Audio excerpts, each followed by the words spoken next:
বসন্তের হাওয়ায় লাল, নীল, হলুদ আর সবুজ রঙে একে অপরকে রাঙিয়ে দিতে ব্যস্ত সনাতন ধর্মাবলম্বীরা। সকাল থেকে শুরু হওয়া দোলোৎসব চলে দুপুর পর্যন্ত। বরিশালের শঙ্কর মঠ প্রাঙ্গণে শুধু ধর্মীয় আচার নয়, দোলোৎসব যেন রূপ নেয় এক মিলন মেলায়। গান বাজনায় মুখরিত হয়ে ওঠে পুরো এলাকা।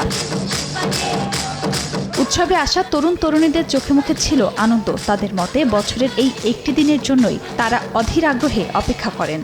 শ্রী চৈতন্য মহাপ্রভুর জন্মতিথি উপলক্ষে অনুষ্ঠানটি পালন করা হয়ে থাকে। মূলত আমরা বুঝে উপভোগ করছি, পুষ্পাঞ্জলি নিয়েছি। ভীষণ ভালো কাটছে। প্রতি বছর নতুনত্ব নিয়ে আসে শঙ্কর মঠ। পরিচিতরা সবাই একসাথে প্লাস অপরিচিত সবাই মিলে একসাথে দোল খেলেছি। খুব শৃঙ্খলাবদ্ধভাবে আনন্দ ফুর্তি করছি। সঠিক সময়ে পরিকল্পনা অনুযায়ী উৎসবটি পালন করা হয়েছে বলে জানান আয়োজকরা। এই প্রোগ্রামের শুরুতে শিব পূজা হয়েছে, রাধাকৃষ্ণ পূজা হয়েছে, তারপর আসলে সকালিত্ব শুরু হয়েছে, র্যাফেল ড্রর অনুষ্ঠান রয়েছে, তারপর মহাপ্রসাদ বিতরণ।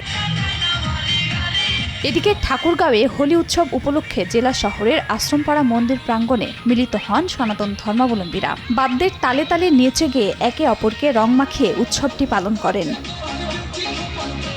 খাদিজা স্বপ্না, সময় সংবাদ।